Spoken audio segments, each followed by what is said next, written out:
శ్వాసఘాతకులైరి జాగ్రత్తగా ఉంది. వారు తిరుగుబాటు చేసి, ఎవరు వారు? ఇశ్రాయేలీయులు. ఈ మాట ఎవరు చెప్తున్నాడు? ఇర్మియా చెప్తున్నాడు. ఎవరండి ఈయన? ఇర్మియా చెప్తున్నాడు. ఇర్మియా ఏం చెప్తున్నాడు? నా ప్రజలు, దేవుని ప్రజలు తిరుగుబాటు చేశారు. ఎవరి మీద చేస్తారు? పిల్లలు ఎవరి మీద తిరుగుబాటు చేస్తారండి? స్ట్రైకులు చేస్తారు, ధర్నాలు చేస్తారు కదా. ఎవరి మీద? తల్లిదండ్రుల మీద. వీళ్ళు ఎవరి మీద చేశారు? సర్వ సృష్టికి ఆధారభూతుడైనటువంటి యెహోవా మీద తిరుగుబాటు చేశారు కనుక ఏమంటున్నారు చూడండి, విశ్వాసఘాతకులు అయినాడట. తిరుగుబాటు చేయడమే కాదు, విశ్వాసం అంటే నమ్మకాన్ని కూడా కోల్పోయారు కనుక ఏమంటున్నాడు చూడండి, అరణ్యము నుండి వచ్చిన సింహము వారిని చంపును, అడవి తోడేలు వారిని నాశనము చేయును, చిరతపులి వారి పట్టణముల యొక్క పొంచి ఉండును, వాటిలో నుండి బయలుదేరు ప్రతి వాడు చేర్చబడును అనే విషయాన్ని మీకు చెప్తున్నాను. నేనేమి దీన్ని ఆపాదించాలనుకుంటలే.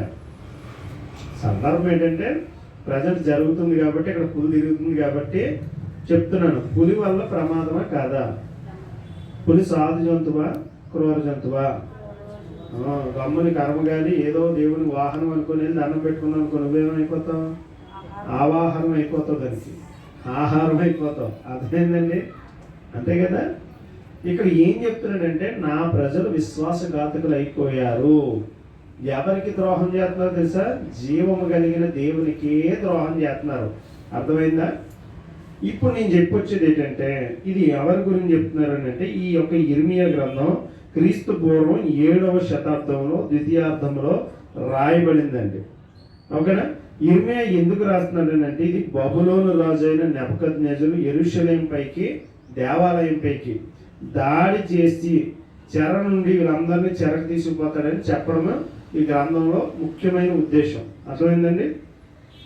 ఇప్పుడు చెప్తాను మీకు, వాక్యంలోకి మనం వెళ్దాం. వారు తిరుగుబాటు చేశారు. మనం కూడా తిరుగుబాటు చేసాం స్వాతంత్రం రావాలని. చేసామా చేయలేదా? ఎందుకు కావాలి స్వాతంత్రం? స్వాతంత్ర పోరాటం చేసినప్పుడు అందరూ పోరాడారా లేదా? అందరూ ఎవరికి వారు శక్తి వంచన లేకుండా పోరాడారు. కానీ స్వతంత్రం వచ్చిన తర్వాత దాన్ని ఎవరు అనుభవిస్తున్నారు? పోరాడిన వాళ్ళు అందరూ అనుభవిస్తున్నారా? పెద్దలు మాత్రమే అనుభవిస్తున్నారా? దీన్నే నమ్మక ద్రోహం అంటారు. అర్థమైందండి? దీన్నే. ఆ రోజు ముస్లిం అని లేదు, ఏమండి, హిందూ అని లేదు, క్రిస్టియన్ అని లేదు, ఏమండి, వెనకబడిన వర్గం అని లేదు, ముందు పడిన వర్గం అని లేదు, మధ్యపడిన వర్గం అని లేదు. అందరూ కలిసికట్టుగా తెలంగాణలో ఒకరైతే, ఆంధ్రాలో మరొకరైతే, రాజస్థాన్లో ఇంకొకరైతే, అన్ని రాష్ట్రాల వాళ్ళు కలిసి మూకుమ్మడిగా పోరాడారు. అర్థమైందండి? గొప్పవారిది సినిమా తీశారు. ఉయ్యూరి నరసింహారెడ్డి అని ఒక సినిమా తీశారు. ఆయనే చేశాడా? ఇంకెవరు చేయలేదా? ఆయన చేశాడా చేయలేదా అనేది కాదు నేను అనేది. చేశాడు, సినిమా తీసావు నువ్వు స్టోరీ వేసి. మరి మిగతా వాళ్ళు చేయలేదా? వెనకబడిన వర్గం వాళ్ళు. గాంధీ గారు ఒక్కరే నడిచారా? గాంధీ గారితో పాటు చాలా మంది నడిచారా? మనకి ఇక్కడ కంబాల చెరువు దగ్గర మీరు చూస్తే గాంధీ గారి విగ్రహం దగ్గర చాలా మంది నడుస్తూ ఉంటారు. ఆ నోటు మీద కూడా కనిపిస్తూ ఉంటుంది. అర్థమైందండి? నేను అనేది ఏంటంటే, అందరి పేర్లు రాకపోవచ్చు, కానీ ఆ పనిలో అందరూ పాల్గొన్నారు. అర్థమైందండి? దేవుడు అందరికీ దేవుడు, ఒక్కడికి కాదు. అది గుర్తుపెట్టుకోండి. దేవుడికి అందరూ ద్రోహమే చేశారు తప్ప ఎవరు మేలు చేయలేదు. అర్థమవుతుంది అన్నది. అందుకు వస్తాయి అంటున్నాడు. ఏమొస్తాయట? సింహం వస్తుందట, తోడేలు వస్తుందట, చిరతపులు వస్తుందట, వారి పట్టణముల యొక్క పొంచి ఉంటాయట. అంటే ఇప్పుడు ఇప్పుడు వచ్చింది అందుక అంటే అందుకు కాదు, మీరు కంగారు పడకండి, నేను అలా కలపను. ఇది ఎవరి గురించి చెప్తున్నారంటే, బబులోను రాజు అయిన నెబుకద్నెజరు గురించి మాట్లాడుతున్నాడు ఇర్మియా గ్రంథంలో. అర్థమైందండి? మరి సింహంతో ఎందుకు పోల్చాడు అని అంటే చెప్తాను. మంచి మనిషికి ఒక మాట, మంచి గొడ్డుకొక దెబ్బ. ఎందుకని గొడ్డుతో పోల్చావు? ఎందుకని పోల్చావు అంటే, అదైనా ఒక దెబ్బ పడితే మారతాడు కానీ వీడు మారడు. మీకు సామెతలు తెలుసు కదా, కూసే గాడిద వచ్చి మేసే గాడిదని చెడగొట్టిందట. ఎవరికి చెప్తున్నారు ఈ మాట? ఇంట్లో ఉన్న గాడిదలకి చెప్తున్నారు, అలా అమ్మ నాన్నలో. వాడట తింటున్నాడట ఇంట్లో భోజనం, ఆదివారం కదా బిర్యానీ తింటున్నాడట. తింటున్నప్పుడు వాళ్ళ ఫ్రెండ్ వచ్చాడట, కుయ్యి కుయ్యి అని ఆరని కొడుతున్నాడట, రారా రారా అని పిలుతున్నాడట. ఆ రారా రారా అని పిలిచేవాడు కూసే గాడిదైతే వీడు మేసే గాడిద. ఇద్దరు పని చేస్తారు, అది మీరు గమనించాలి. అది అర్థమైందండి? పని చేసే గాడిదలు కాదు ఇవి, అది మానేసి తిరిగే గాడిదలు, మళ్ళీ రివాల్వ్ చేసే గాడిదలు ఇవి. అర్థమైందా? ఇప్పుడు కొన్ని సామెతలు చెప్తున్నారండి. తర్వాత ఇక్కడ రాజుని అంటే బలమైన రాజ్యాన్ని సూచించడానికి సింహాన్ని వాడాడు. దేన్ని వాడాడు? సింహాన్ని వాడాడు. తర్వాత వచ్చి సైన్యమును పోల్చడానికి దేన్ని వాడాడంటే చిరతపుల్ని వాడాడు. జాలి దయ లేకుండా శిక్షించడంలో తోడేలును వాడాడు. మీకు వీటి గురించి కొన్ని విషయాలు చెప్తాను జాగ్రత్తగానండి. సింహము బైబిల్లో చాలాసార్లు పోల్చబడింది. మనం కూడా యేసు ప్రభుని యోధా గోత్రపు సింహము అన్నామా? మరి సాతాను గర్జించు సింహము వలె ఎవరిని మృంగుదుమా అని తిరుగుతుంది. రెండింటికి తేడా ఉంది. అర్థమైందా? వేటాడే సింహము, వేటాడని సింహం. అంటే వేటాడదని అంటే ఈ వెర్షన్ వేరు, ఆ వెర్షన్ వేరు. అర్థమైందండి? ఇప్పుడు నేను చెప్పేది ఏంటంటే, అది ఒక్కసారి పంజా విదిలించింది అని అంటే సుమారు 300 నుంచి 400 కిలోలు వెయిట్ పడుతుంది. ఎంత పోతామా? ఒక్కటి దెబ్బ. మీ పిల్లల్ని మీరు కొడతారు కదా, ఏ టహాలు మాట్లాడుతుంది, ఒక్క దెబ్బే వేసిందంటే ఏమైపోతాడు? చచ్చిపోతాడు. అదే తోడేలు అయితే 80 కేజీలు వెయిట్ పడుతుందండి, 100 కేజీలు వెయిట్. తోడేలు అది ఓలేస్తుంది కదా, అది కొన్ని కిలోమీటర్ల పరిధి వినిపిస్తుందట.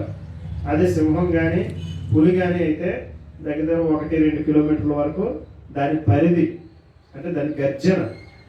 అర్థమైందండి? వీటన్నిటిలో వేగంగా పరిగెట్టేది ఏంటంటే చిరతపులి. అర్థమైందండి? సింహం 50-55 కిలోమీటర్ల గంటకు పరిగెట్టగలదు, కానీ ఎక్కువ దూరం పరిగెడితే ఆయాస పడిపోతుంది. ఎందుకని? దానికి ఒళ్ళు ఎక్కువ. ఏమెక్కువ? ఒళ్ళు ఎక్కువ. ఇప్పుడు నేను చెప్పొచ్చేది ఏంటంటే, ఈ బబులోను రాజు ఎవరైతే ఉన్నారో యెరూషలేము మీదకి దాడి చేయడానికి వస్తున్నాడు. ఎందుకు వస్తున్నాడో అని అంటే, వాళ్ళు ఏం చేస్తున్నారన్నట? తిరుగుబాటు చేశారు. ఎవరి మీద? ఐగుప్తు దేశంలో 430 సంవత్సరాలు చెరను అనుభవిస్తున్న వారికి, ఇశ్రాయేలీయులకి విడుదల కలిగించాడు కదా దేవుడు. ఆ ఎడారిలో నడిపిస్తూ, అడ్డొచ్చిన ఎర్ర సముద్రాన్ని 2 పాయలు చేస్తూ, ఫరో యొక్క బలము నుండి విడిపించి, వారికి ఆకాశము నుండి మన్నాను, బండ నుండి నీళ్లను, ఆ మాంసం కావాలంటే తూర్పు గాలి చేత పూరెడు పెట్టాలను, ఇన్ని చేసిన ప్రభువుని విసర్జించి మరలా వీళ్ళు విగ్రహారాధన వైపు వెళ్ళిపోయారు. మరలా వీళ్ళు పాపం చేయడానికి వెళ్ళిపోయారు. అన్నది విడిచిపెట్టే దేవుడు కాదు, పట్టుకొని చీల్చేస్తాడు అని చెప్తున్నాడు. బబులోను రాజుని ఎవరు పంపిస్తున్నారు? దేవుడే పంపిస్తున్నాడు. మీరు చెరగా వెళ్ళాల్సిందే. చెర అంటే ఏంటండి? పట్టబట్టం. ఇంకా విడిపించే ఆప్షన్ ఉండదు. దుబాయ్ సైడు ఏదైనా తప్పు చేస్తే పట్టుకుంటారు, ఇంకా వదిలే ప్రసక్తి ఉండదు. నువ్వే చట్టాలు చూపించడం వదలరాడు, శిక్షించే పంపుతారు. అవునా కాదండి? అవునా కాదా? అయితే ఇక్కడ నేను చెప్పేది ఏంటి? ఎవరితో పోలుస్తున్నాడు? సింహముతో. ఇదేంతో? సింహముతో, చిరతపులితో, తోడేలుతో పోల్చాడా? పోల్చలేదా? ఎందుకు పోల్చాల్సి వచ్చింది? అర్థం అవుద్దని. అర్థమైందండి అన్నది? సింహం వేటాడుతున్నప్పుడు జాలి దయ ఉండదు. ఉంటుందా? చంపుద్ది. ఏం చేస్తుంది? చంపుద్ది. తన వేటను తన దగ్గర నుంచి లాక్కుంటే ఊరుకోదు. బబులోను రాజు కూడా ఊరుకోడు మీ విషయంలో అని చెప్తున్నాడు. అర్థమైందండి? వారి సైన్యం ఉన్నారే చిరతపుల్లాటోళ్ళు. ఎలాంటోళ్ళు? వేగంగా వస్తారు, మాటు వేస్తారు. ఏం చేస్తారు? మాటు వేస్తారు, వేగంగా వస్తారు, పట్టుకుంటారు. మామూలుగా ఉండదు. జాలి దయ ఉండదు. లాక్కుపోతారు, అట్టొచ్చిన చంపుకుంటూ పోతారు. ఇప్పుడు పులి వచ్చింది కదా ఇక్కడికి. పులి వచ్చినప్పుడు ప్రెసిడెంట్ గారు వచ్చి, ఏ పులి మా ఊరు ప్రెసిడెంట్ నేను అన్నానుకో, ప్రెసిడెంట్ లేదు, ప్రైమ్ మినిస్టర్ లేదు, దానికి మడతెట్టేస్తుంది పట్టుకొని. మరి దొరకదు తెలుసా అంటది. ఏమంటుందండి? ఒకే షేక్ హ్యాండ్ ప్రెసిడెంట్ పని అయిపోయినట్టే. ఊర్లో ఎవరో ఉండరు వెనకాల. ఎందుకని దూరం నుంచి చూసి ఎంజాయ్ చేసినట్టు ఉండదు పులితో. అలా వెళ్తున్న పులి కాస్త ఇలా తిరిగిందంటే పరిస్థితి ఏమైపోతానికి పరుగులే. ఎవడు ఎటు పరిగెడతాడో తెలియదు. నడుములో కాళ్ళలో పరుగే పరుగు. ఎందుకని అంటారు? పులికి తెలుస్తుందా నేను పోలీస్ అంటే ఉంటుందా? పోలీసు వాళ్ళు కూడా పరిగెట్టారు, చూసారు మీరు వీడియోస్. జాలి ఉండదు. దేవుడు ఒక్కసారి ఇంకా వీళ్ళ జీవితంలోకి మృగ స్వభావం, జాలి దయ లేని వారిని ఎంటర్ చేశాడని అంటే అలాగే ఉంటుంది. ఈరోజు చర్చికి వస్తారు చాలా మంది జీవితాలు క్రూరమైన వారి చేతిలో పడిపోవడానికి కారణం ఏంటంటే దేవుని మాట వినకుండా, దేవునికి లోబడకుండా, వీళ్ళకి నచ్చిన ఆలోచనలు వీరు పెట్టుకొని జీవిస్తున్నారు కాబట్టి ఎంటర్ అవుతున్నాడు. అదే నువ్వు దేవుడి ఆలోచనలో ఉండి చూడు. దానియేలు విషయం మీకు గుర్తుందని తీసుకుని వెళ్ళి ఎక్కడ వేశారు? సింహాల బోన్లో వేశారు.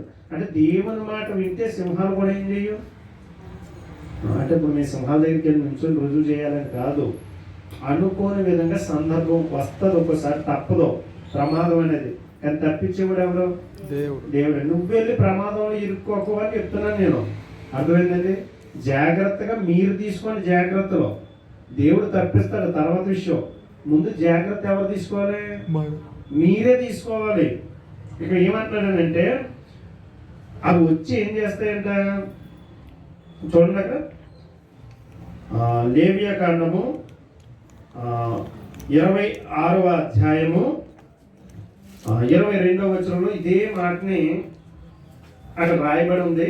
లేవియా కాండము 26వ అధ్యాయము 22వ వచనం మీరు చూడగలిగితే అక్కడ మీ మధ్యకు, ఎవరి మధ్యకు? మీ మధ్యకు. ఈ సీన్ అంతా సేనాయి పర్వతం మీద జరిగిన తర్వాత చెప్తున్నాడండి. ఆశీర్వాదాల గురించి చెప్తాడు 26వ అధ్యాయంలో 13వ వచనం వరకు. 14వ వచనం నుంచి అవిధేయతకు శిక్షణ చెప్తాడండి. చెప్తూ 22వ వచనంలో ఏమంటాడంటే మీ మధ్యకు అడవి మృగములను రప్పించదును, అవి మిమ్మల్ని సంతాన రహితులుగా చేసి మీ పశువులను హరించి మిమ్మల్ని కొద్దిమందిగా చేయును, మీ మార్గములు పాడైపోవును. ఇప్పుడు నేను చెప్పేది ఏంటంటే సింహం అనేది దేనికి సూచన అంటే బబులోను సామ్రాజ్యానికి, అంటే శత్రువుకి సూచన అనుకోండి కొన్ని భాషలో. ఏమండి? తర్వాత వచ్చి తోడేలు. అంటే తోడేలు యొక్క స్వభావం ఎలా ఉంటుంది అంటే తాను పట్టుకున్న ఎర్ర ఉంటుంది చూసారా, దీన్ని చంపాలి అనుకుందనుకోండి, అది చెట్టు ఎక్కి కూర్చుంది అనుకో, చెట్టు దగ్గరే కూర్చొని ఉంటుంది. అది విసిగిపోయి చెట్టు మీద దిగి ఇంకా నన్ను తినే అనేంతగా 10 రోజులైనా అక్కడే ఉంటుంది, 20 రోజులైనా అక్కడే ఉంటుంది, కదలదనమాట. ఏ జంతువు అయినా ఎంతసేపు ఉండగలదు? ఆకలికి తట్టుకోలేక. కానీ ఇది ఉంటుంది, ఓపికగా ఉంటుంది. ఎందుకంటే తోడేలు స్వభావం అలాంటిది. కొన్నిసార్లు మన జీవితాల్లో కూడా మీరు చూడండి, తోడేలు లాంటి మనుషులు ఎంటర్ అవుతారు. జాలి పడరు, దయ పడరు, హింస పెడతారు. మన పరిస్థితి బాగోలేదని తెలిసిన వదలరు, అలాగే కూర్చొని నా డబ్బులు ఇస్తావా సత్తావా ఒక్క కథలను ఎవరో. మీరు హాస్పిటల్లో చూడండి, పేషెంట్ చచ్చిపోయినా సరే బిల్లు కడితేనే ఏమిస్తారా? బాడీ. ఏ స్వభావం అది? మంచిదా? చచ్చిపోయాడు కదా, అప్పటికే 10-15 లక్షలు ఖర్చు పెట్టారు, ఇక లేవు, ఉన్నదంతా మీరే తినేసారు వైద్యం పేరుతో. నేను హాస్పిటల్ అంటలేదండి, జాగ్రత్తగా ఉంది. అన్నీ కాదు, ఎక్కువ శాతం ఉన్న హాస్పిటల్లో లక్షణాలు చెప్తున్నాడు. తోడేలు స్వభావం ఉందే, అర్థమవుతుందా? జాలి ఉండదు, వాళ్ళకి దయ ఉండదు, కట్టి పట్టుకెళ్ళి అంటారు. దేన్ని? బాడీని. మమ్మల్ని అమ్ముకుంటారో వాళ్ళని అడుక్కుంటారు.